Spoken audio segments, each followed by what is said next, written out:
What's up, Brian Tong here, and there is so much to talk about. What is Apple doing about the overheating reports for the iPhone 15 Pro? And yeah, I put it in air quotes for a reason. I've got thoughts on the videos coming back for damage and drop tests. Yeah, plus, is Apple's fine woven case really trash? Also, new iPhone 16 reports, and will there be an October Apple event? That's all in this video, but first, let's get to it because Apple has made a statement and officially plans to release an iOS 17 update to address what they call a bug that could contribute to the iPhone 15 Pro and 15 Pro Max overheating. Now, here's what they said to Forbes and Mac Rumors in a statement. We have identified a few conditions which can cause iPhone to run warmer than expected. The device may feel warmer during the first few days after setting up or restoring the device because of increased background activity. We've also found a bug in iOS 17 that is impacting some users and will be addressed in a software update. Another issue involves some recent updates to third-party apps that are causing them to overload the system. We're working with these app developers on fixes that are in the process of rolling out. Now, this statement calls out what has been the case almost every year. It gets warm during setup. It always has. But they're also calling out that some third-party apps like Instagram and Uber that overload the system and get your phone super hot. I'm actually the one naming the names of the apps, not Apple themselves. But Apple is saying that a bug also exists for some users, and that points to more of a software issue than hardware, according to them. And let me be clear, before the statement came out, that the talk about iPhone 15 Pro and Pro Max's overheating in some cases was true, but it was also completely overblown. Like, I'd say 80% of people that I talked to had no issue with it whatsoever, but there were absolutely certain apps like Instagram where the heat would jump up. And there's a difference between being warm versus being too hot to touch. Again, I am saying I know it happened in some cases, but when tech creators just jump on a tweet and say, it got so hot, they offer no real evidence. We don't know where they live, the temperature, and then they never mention their iPhone is fine now because it was probably running hot for a few hours as it was indexing and processing everything in the background. It's the true definition of a hot take. Now, Apple's also said that the issue is not related to hardware and the titanium frame and a new design, and the 15 Pro's new design does not contribute to the overheating because there were reports from the rumor mills that leaned into the overheating reports and said that there were compromises made in the thermal system design. Now, Apple says the titanium and aluminum substructure provides better heat dissipation. So after all this, after this software fix, we'll see how that plays out over time, because I'm not taking any sides here, but we just have to wait and see how it plays out over time. And I personally never had any extreme overheating issues. And I'd honestly like to see in the comments how many of you did or didn't, okay? How hot did it really get? And if you did, is it still hot or was it just that first day? Now, we don't know when that new software update is coming from Apple, but I will let you know when it does. And also, with the new iPhone release, since this is a new titanium model, it meant a comeback for the damage and drop test videos. And I'm not throwing shade at creators doing their thing, but if you drop something enough times and try to damage something, it will break. Like, I've had a phone break after one drop, and I've had that same phone survive 5+ drops, and I've had people come to me and say, did you see the iPhone 15 Pro breaks so much more easily? But come on, if you're trying to break something, you will succeed 100% of the time, unless it's made of vibranium or adamantium, then it will never break. So I get that there's a shock value attached to them, but where are all the people right now posting their videos of their broken phones that happened in a normal situation if these things are so much easier at breaking? It's not happening because we're not trying to break them. Please, feel free to bend your phone until the point of breaking just cause, and let me know how that works out for you, okay? But if you love tech, right? If you really love it, why are you trying to destroy it? That's where I'm at. That's where I've always been with this from day one, and you can choose to either agree or disagree with me in this lovely place called the comments. But if there was one product that deserves all the criticism it's getting, it has to be Apple's fine woven cases. Now, I'm okay with Apple moving off leather if this is what is part of their carbon neutral 2030 plan, but making the fine woven case and positioning it as an actual quality option, that's not gonna fly here. It reminds me, this surface material, I have it, where is it? Right here, right? This surface material reminds me of an Alcantara material that you'll find in cars, but fine woven this doesn't age well. We saw people who scratched it and left permanent marks that didn't go away. I've just been using it in my pocket and taking it out and about, and I don't know if you can see it in the light. I think you can, but it has permanent marks here. I mean, what the heck is that ding from? And it's $59, right? Look at this thing. This is what, a week or two? I can't buff that out. Like, no, I'm sorry. This is not even remotely worth it. Like, you can see the marks I have on it, and they're not going away. And I don't understand how this even passed any level of quality control. And you know what's coming, because fine woven is more like, fine. Whoa, man. That's a bad apple. Boo! And it might arguably be the worst iPhone case that they have ever made. And please remind me if there was a worse one, because I can't recall that there was. Now, on the flip side, it does still make a cool DJ noise for parties. Hear that? Okay. All right, let's take a moment to thank the sponsor of this video, Bellroy. Bellroy puts its heart, soul, and countless design hours into helping the world carry with greater simplicity and ease, and they make real modern solutions for wallets, cases, and bags like these new iPhone 15 Pro cases. Now, we've got 3 different Bellroy cases here, and all of them are made of eco-tanned leather and recycled plastics that are MagSafe compatible. First up, their classic iPhone case. It's as sleek as a leather case as you can get, and it also has a soft microfiber lining on the inside to protect your phone. Now, if you want to bring more along with you, you can check out the Mod Phone Case Plus wallet.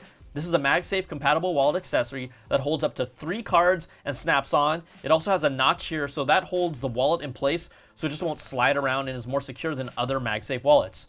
Or, if you want to keep things sleek, just remove it for your next outing. But if you want it all together with a streamlined design, then the phone case 3 card is the one for you. It has integrated card storage that holds 3 cards that doubles as a wallet inside your iPhone 15 Pro case. Now, as a certified B Corp, this Australian-based company uses materials that are functional, durable, and environmentally sustainable, like eco-tanned leather, recycled polyester microfiber, and polymer made with recycled plastic. So right now, you can get 10% off anything on Bellroy.com when you use this code on screen, and you'll also find the link in the description of the video. Okay, let's get back to the stories and let's talk iPhone 16 and 16 Pro. Too early? Well, we've been talking about the 16 and 16 Pro for almost, feels like a year already. So just wait for the 17 reports to start coming in a few months. Now, a new report from MacRumors claims that they have obtained the preliminary weights and dimensions of the new planned iPhone 16, 16 Plus, 16 Pro, and 16 Pro Max, and corroborates earlier reports that the 16 Pro and 16 Pro Max will have larger displays. Now, the report says the standard 16 and 16 Plus will keep the same dimensions as the current 15 and 15 Plus. That just came out a week ago, with an increase in weight of about 2 grams for both models. And the display sizes will stay the same at 6.1 and 6.7 inches. Now, if we move on to the 16 Pro and Pro Max, they are expected to increase their display size to 6.3 and 6.9 inches, which is an increase in display by 0.2 inches for each model. Now, that will increase the size of the 16 Pro and Pro Max as a whole, and they will be slightly taller and wider, according to the report. They're expected to still use the same titanium frame and finish as the 15 Pros. But a new report says the entire iPhone 16 series is expected to get an additional capacitive button known internally as the capture button.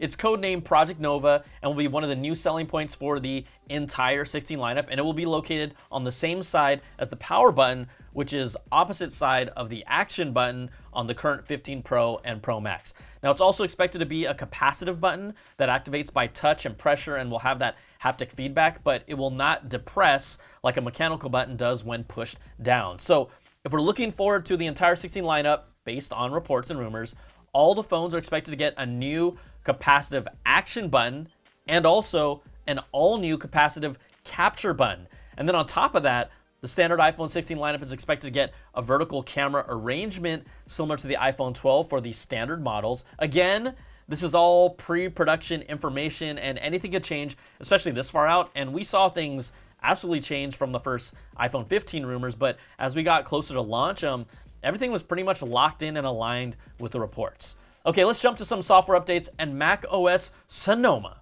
is now officially out. You can check out my video on the channel that I did earlier to showcase all the new features. It's not groundbreaking, but I do love the new animated wallpapers that feel fresh, and I'm using widgets, plus so much more like the camera gestures. Those kind of creep up on me. And then presentation mode, that's there too. So nice enhancements that won't fundamentally change how you use it, but add on. Apple also released the newest iOS 17.1 and watchOS 10.1 for developers. It brings the ability to favorite songs, albums, artists, and playlists in the iOS 17.1 music app, and you can do it on the lock screen, and it also helps improve recommendations and replaces the previous love system. Oh. Now, AirDrop transfers over cellular can now be completed, a new feature Apple showcased at WWDC in this developer beta, and then using watchOS 10.1 and iOS 17.1, you can now use the name drop feature from Apple Watch to iPhone, where you bump them nearby, you get them nearby, and then you're allowed to exchange information. Now, those are the big notable ones, and there are a few other smaller tweaks as well. But think about this. We're hitting October, and there have been rumors of a potential Apple event happening this year, and it's happened before in the past, but the latest report from Bloomberg's Mark Gurman claims he does not expect Apple to hold one anymore, and that the company doesn't have enough new products to justify it. So you got new iPad and Mac launches not expected until 2024, and I had a feeling that Apple would hold out on a new iPad Pro until they really had something significant to bring to the table. And, I'm actually glad they aren't pushing through these minor incremental changes just because. Like, I'm still on an M1 iPad Pro, and I still felt no compelling reason to go for an M2 version. But, I can tell you that after what feels like, a more incremental year, and let's not forget that COVID shut down everything just, 2 years ago, which really coincides with a significant window for development for new products. I think 2024 is going to be an absolute bonkers year for new products coming from Apple, because you have the Apple Vision Pro coming early 2024. This is an all-new product for them, an all-new platform for Apple. That's going to be huge. It's the Apple Watch 10 year, and Apple isn't going to just do something incremental for that. That's going to be a big deal. All signs point to the iPhone Sweet 16 being the next significant change for their lineup that moves things up a notch. Then the M3 coming in hot with all new Macs at every level, and the iPad Pro. And damn, we might even see an all new AirPods Max, which hasn't seen an update since late 2020. Like, trust me, it's okay that you held onto your money in 2023. Just be glad, because 2024 is going to be huge for Apple and your wallet and your credit cards. And then, speaking of the Apple Vision Pro earlier, I'm still just as excited about it, even though it's still not a product that I can say, hey, y'all got to spend a minimum $3,499 for it. But it can get there for me with top tier immersive video experiences for movies and live sports and spatial video experiences. Like, I can't wait to make my first Apple Vision Pro review video in spatial video that 10 people can see. It's going to be insane. Like, I'm kind of kidding when I say that, but I'm not. But okay, my good friend, Apple CEO Tim Cook, said in a recent interview with The Independent that the Vision Pro is part of his nightly routine, and he's convinced spatial computing is part of the future. And that's the thing for me, like, how good will this be as a computer? Can it be beyond a media content consumption device for $3,500? I mean, the experience is amazing, but can I also wear a headset that long, especially with its current weight and its comfort from my initial experience? I can't say that I can yet, but Cook's very high on it. He should be, because he's the CEO of Apple. The technology is incredible. I mean, I'm really high on it, but it still has a ways to go for the general consumer. And that price is one of the biggest issues. Now, Meta, they just announced their Quest 3, and it will be $500, and I don't even see people gonna buy these devices in droves. These are two totally different devices, Apple Vision Pro to Quest 3, but they are competing in the same space. People buying those in droves, well, look, the Quest 2 was great, but when was the last time you put on a Quest 2? Honestly, think about it. For some of us, it might be close to 6 months, 9 months, even a year or more than that. Like, Apple Vision Pro is different, and we still haven't seen how it will perform with gaming yet. I'm curious, but Apple has been just planting all these seeds going in with gaming. You got the A17 Pro now, and a future focus for gaming that just keeps building and building, and is really on the verge of exploding if AAA title developers get on board, or if Apple buys one to create top tier titles just for their platform. And I really think that this is something that they want and need to do eventually. Okay.